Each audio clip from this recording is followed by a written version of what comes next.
Bollywood silver screen presenting voice. इस कहानी की शुरुआत में हमें गर्ल्स स्कूल को दिखाया जाता है, जहाँ की एक लड़की जिसका नाम रोज है, वो स्कूल की सबसे अच्छी सिंगर है। सभी घर जा चुके हैं, लेकिन रोज अभी भी गाने की प्रैक्टिस कर रही है। उसकी दोस्त डायना उसे घर चलने के लिए कहती है, लेकिन रोज और प्रैक्टिस करना चाहती है। डायना घर के लिए निकलती है तो उसे कॉरिडोर में एक साया दिखता है, लेकिन वो उसका चेहरा नहीं देख पाती और वो आगे निकल जाती है। वही रोज जो कि प्रैक्टिस कर रही है, उसे एहसास होता है कि उसके आसपास कोई है, जिससे वो बहुत ज्यादा डर जाती है और कॉरिडोर की तरफ भागती है।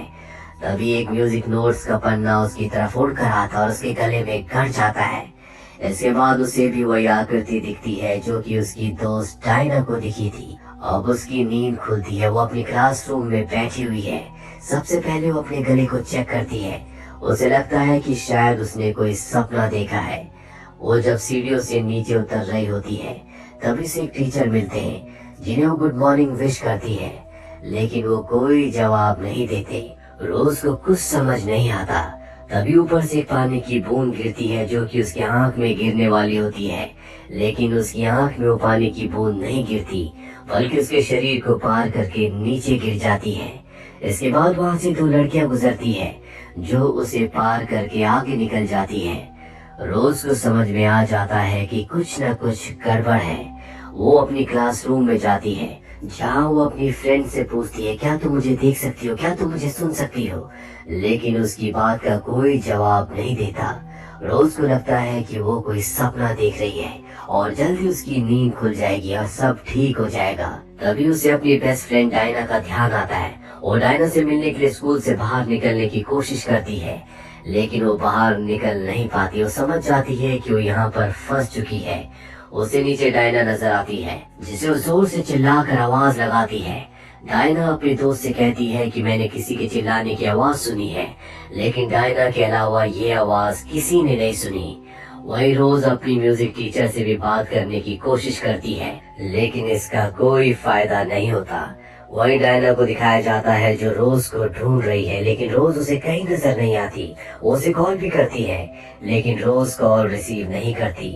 डायना जब अपने स्पीच रिकॉर्ड रूम में होती है, तब उसे फिर से रोज की आवाज आती है, जिससे वो डर जाती है क्योंकि उसके आसपास कोई नहीं होता।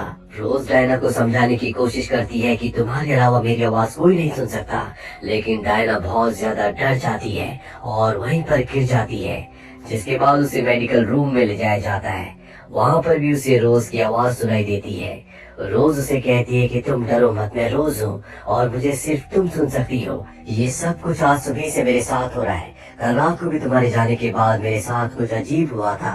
अब दोनों के दोनों कॉरिडोर में जाते हैं, जहाँ पर डायना रोज से कहती है कि मैं मानती हूँ कि तुम मुझे दिखाई नहीं दे रही हो और मैं सिर्फ तुम्हें सुन सकती हूँ, लेकिन तुम मर गई हो, ये बात मैं नहीं मान सकती। इस बात पर रोज कहती है कि मुझे कुछ समझ नहीं आ रहा कि क्या हो रहा है। डायना कहती है कि मैंने भी कल किसी को कॉरिडोर में देखा था और वो हमारी म्यूजिक टीचर थी। इस बात पर रोज कहती है कि हम उन पर शक नहीं कर सकते, वो हमेशा मुझसे अच्छे से बात करती है। इतना ही नहीं, उन्हें गले का कैंसर भी है। वो तो जोर से चिल्लाकर बोल भी नहीं सकती। तभी इधर म्यूजिक टीचर को दिखाया जाता है, जो कि क्लास में अजीब सा व्यवहार कर रही है। स्कूल खत्म हो जाता है और डायना अपने दोस्तों के साथ वापस चली जाती है। तभी उसे रोज के चिल्लाने की आवाज आती है। डायना दौड़कर अंदर जाती है। रोज उसे कहती है कि हमारी म्यूजिक टीचर के साथ जरूर कुछ गलत हुआ है। जब वो लोग क्लास में जाकर देखते हैं तो उन्हें टीचर का फोन मिलता है। दरअसल टीचर की मौत हो चुकी है, जिसके बाद वहाँ पर पुलिस आती है, लेकिन पुलिस के पास कोई सबूत नहीं होता कि टीचर को किसी ने मारा है या खुद उन्होंने ऐसा किया है। इधर पूरे स्कूल में इस खबर को लेकर बातें हो रही है। तभी वहाँ पर क्लास में से एक लड़की एंजेला को दिखाया जाता है। उसे देखकर सब बातें करते हैं कि ये लड़की बहुत अजीब है, कल ये स्कूल भी नहीं आई थी और इसके और म्यूजिक टीचर के बीच संबंध भी अच्छे नहीं थे। असल में म्यूजिक टीचर एक लेस्बियन थी। ये बातें सुनकर एंजेला छत पर चली जाती है, जहाँ पर उसे डायना मिलती है। वो डायना से पूछती है, क्या तुम्हारी दोस्त मर चुकी है? इस बात पर डायना कहती है कि तुम्हें कैसे पता? एंजेला कहती है कि बचपन से मुझे ऐसी आवाजें सुनाई देती है जो किसी और को सुनाई नहीं देती। पहले तो मुझे सब कुछ अजीब लगता था, बाद में मुझे पता चला कि ये आवाजें उन लोगों की है जिनकी मृत्यु हो चुकी है और मुझे रोज की आवाज भी सुनाई देती है। डायना से कहती है कि अगर तुम्हें पता था तो तुमने कुछ क्यों नहीं किया। इस बात पर एंजेला कहती है कि मेरा इससे कोई लेना देना नहीं है। अगले दिन डायना फिर एंजेला से मिलने चाहती है, जहाँ एंजेला उसे बताती है कि तुम अपनी दोस्त की आवाज इसलिए सुन सकती हो क्योंकि तुम दोनों का रिश्ता गहरा है। जैसे जैसे तुम उसे भूलने लगोगी तुम्हें उसकी आवाज भी नहीं सुनाई देगी। तभी वहाँ रोज भी आ जाती है, जिसे लिफ्ट की तरफ से एक आवाज सुनाई देती है। वो डायना के साथ लिफ्ट की तरफ जाती है, लेकिन डायना को कुछ सुनाई नहीं देता। पर यहाँ पर रोज को एहसास होता है कि कोई उनकी तरफ बढ़ रहा है, इसलिए वो जोर से चिल्लाती है, जिससे डायना बेहोश हो जाती है। उसके होश में आने के बाद रोज उससे माफी मांगती है और कहती है कि तुम मुझे छोड़कर कभी मत जाना, क्योंकि अगर तुम चली गई तो मेरी आवाज भी चली जाएगी। अब रोज की याददाश्त भी बहुत कमजोर होने लगी है और वो ठीक से याद रखने में सक्षम नहीं है। अगले दिन डायना के पास फिर से एंजेला आती है। डायना से कहती है कि मुझे पूरा विश्वास है कि मेरी दोस्त जिंदा है। एंजेला उससे पूछती है कि तुम्हारी दोस्त को अभी क्या क्या याद है। डायना बताती है कि उसे सिर्फ इतना याद है कि वो एलिवेटर पर बेहोश हो गई थी। ये सुनकर एंजेला कहती है कि घोस्ट की बातों पर कभी भरोसा मत करना, क्योंकि वो वही बातें याद रखते हैं जो उन्हें रखना होता है।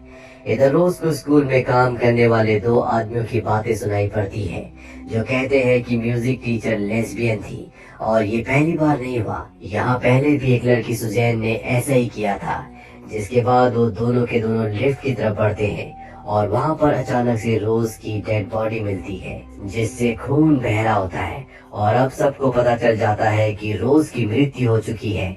इस बात से डायना को बहुत दुख होता है। अब डायना और एंजेला इस बात के पीछे का सच पता करने के लिए रोज के घर जाते हैं, जहाँ रोज के साथ उसकी माँ की तस्वीर होती है, जिसका चेहरा फोटो में कटा हुआ होता है। एंजेला डायना से रोज के बारे में पूछती है। डायना बताती है कि एक दिन मैं हॉस्पिटल गई थी, जहाँ से एक लेडी ने कूदकर जान दे दी थी। वो कोई और नहीं बल्कि रोज की मॉम थी। एंजेला उसे समझाती है कि अब तुम्हें रोज को जाने देना होगा ताकि उसकी आत्मा को शांति मिल सके। डायना भी उसकी बात मान लेती है और अगले दिन जब स्कूल में रोज उससे बात करने की कोशिश करती है तो डायना ऐसे प्रिटेंड करती है जैसे वो उसकी आवाज नहीं सुन सकती। डायना उसके लिए एक स्पीच भी रेडी करती है और एक बहुत अच्छा गाना भी बजाती है, जिसे सुनकर रोज हैरान हो जाती है और कहती है कि उस लड़की की आवाज बिल्कुल मेरी जैसी है। लेकिन अभी भी डायना उसकी बात का कोई जवाब नहीं देती। रोज उसे कहती है कि मैं ऐसे नहीं जा सकती, मुझे अपनी मौत का कारण पता होना चाहिए और तुम मेरी मदद करोगी।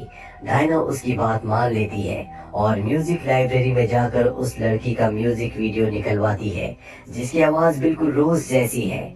ये वही लड़की होती है जिसने पहले स्कूल में अपनी जान ली थी, जिसका नाम सुजैन था। असल में सुजैन और म्यूजिक टीचर के बीच शारीरिक संबंध थे, जिसे लेकर लड़कियों ने उसे स्कूल में बहुत परेशान किया था, जिसकी वजह से उसने अपनी जान ले ली। ये सारी बातें डायना रोज को बताती है और उसे अब यहाँ से जाने के लिए कहती है। तभी वहाँ पर एंजेला आ जाती है और डायना से रोज के बारे में पूछती है, और इससे पहले कि वो उसे कुछ बताती लाइट चली जाती है और कॉरिडोर में इन्हें एक साया नजर आता है। ये दोनों वहाँ से भागती है और लिफ्ट का दरवाजा अचानक से खुल जाता है। डायना उसमें गिरने वाली होती है, लेकिन एंजेला उसे बचा लेती है और इनके पीछे वही साया खड़ा होता है। इन्हें लगता है कि ये रोज की आत्मा है, लेकिन असल में ये सुजैन की आत्मा होती है। तभी वहाँ पर रोज की आत्मा भी आ जाती है और सुजैन की आत्मा को रोकती है और जोर से चिल्लाती है, और माइक की वजह से स्कूल के सभी बच्चे रोज की आवाज सुन लेते हैं, जिससे सब बच्चे डर जाते हैं और भागने लगते हैं। इसी बात का फायदा उठाकर एंजेला डायना को भी वहाँ से निकाल लेती है। तभी रोज के सामने उसी का एक और साया आ जाता है, जो उसे कहता है कि तुमने अपनी माँ को मारा था। लेकिन रोज इस बात से मना करती है, लेकिन वो साया कहता है कि तुम अपनी माँ की बीमारी से परेशान हो गई थी और खर्चा भी बहुत ज्यादा बढ़ रहा था, अपने आप से झूठ बोलना बंद करो। तभी रोज को याद आता है कि उसने ही अपनी मॉम को छत से कूदने के लिए कहा था। रोज सुजैन की आवाज सुन सकती थी, वो लड़की जिसकी पहले मृत्यु हुई थी। सुजैन के मरने के बाद जो म्यूजिक टीचर थी, वो सुजैन की आवाज सुन सकती थी, क्योंकि वो उससे बहुत प्यार करती थी। रोज और सुजैन की आवाज एक जैसी थी, जिस वजह से म्यूजिक टीचर धीरे धीरे रोज की तरफ अट्रैक्ट होने लगी। ये दोनों करीब आने लगे, जिसके बाद सुजैन रोज से कहती है कि म्यूजिक टीचर से दूर रहो, क्योंकि अगर वो मुझे भूल गई तो मेरी आवाज कभी नहीं सुन पाएगी। लेकिन रोज नहीं मानती, इसीलिए जब रोज रात को घर जा रही होती है तो सुजैन, जो कि एक आत्मा है, वो उसी की म्यूजिक नोट्स का पन्ना उठाकर उसके गले में गाड़ देती है, जिससे उसकी मौत हो जाती है। और अब रोज को अपनी मौत का कारण पता है, क्योंकि वो सुजैन, वो लड़की जिसकी मृत्यु हो गई थी, उसके और म्यूजिक टीचर के बीच में आई थी, जिस वजह से सुजैन की आत्मा ने उसे मार दिया था। रोज का साया उसे बताता है कि म्यूजिक टीचर को भी तुमने ही मारा था, ताकि तुम्हें सुजैन की आत्मा से भी छुटकारा मिल जाए। और ऐसा ही हुआ, म्यूजिक टीचर के मरने के बाद तुम्हें सुजैन की आवाज कभी सुनाई नहीं दी। और इस तरह से रोज को सब कुछ याद आ जाता है। और अब उसका साया उससे कहता है कि डायना तुम्हें भूल गई तो तुम उससे कभी बात नहीं कर पाओगी। इस बात से रोज बहुत ज्यादा डर जाती है और वो चाहती है कि डायना उसे हमेशा याद करती रहे। वही डायना म्यूजिक रूम में जाकर रोज का गाना सुनती है, जिससे उसे उसकी बहुत याद आती है और वो उसकी आत्मा से बात करना चाहती है। एंजेला वहाँ पहुँच जाती है जहाँ रोज की आत्मा होती है। रोज को पता है कि एंजेला उसे डायना से दूर करना चाहती है, इसीलिए एंजेला को मार देती है। इसके 1 महीने बाद डायना की मॉम ने उसका एडमिशन दूसरे स्कूल में करवा दिया होता है। पर जब डायना शीशे के सामने खड़ी होती है तो वो अपने आप से कहती है, डायना आई लव यू। यानी कि रोज अब डायना के अंदर है, उसकी आत्मा डायना के अंदर आ चुकी है और उसने डायना के ऊपर पूरी तरह से अपना कब्जा कर लिया है। दरअसल रोज ने जब अपनी मॉम को ऊपर से कूदने के लिए कहा था, जिस वजह से उसकी मॉम की मृत्यु हो गई थी, उसके बाद उसके अंदर गिल्ट आ गया था और उसी गिल्ट की वजह से उसे मल्टीपल डिसऑर्डर की बीमारी हो गई थी और इसीलिए उसने सब कुछ किया होता है। यानी कि उसकी दिमागी हालत पूरी तरह से कभी भी स्टेबल नहीं थी। इसी के साथ ही फिल्म की कहानी यहीं पर खत्म हो जाती है। उम्मीद करते हैं कि ये कहानी आपको पसंद आई होगी।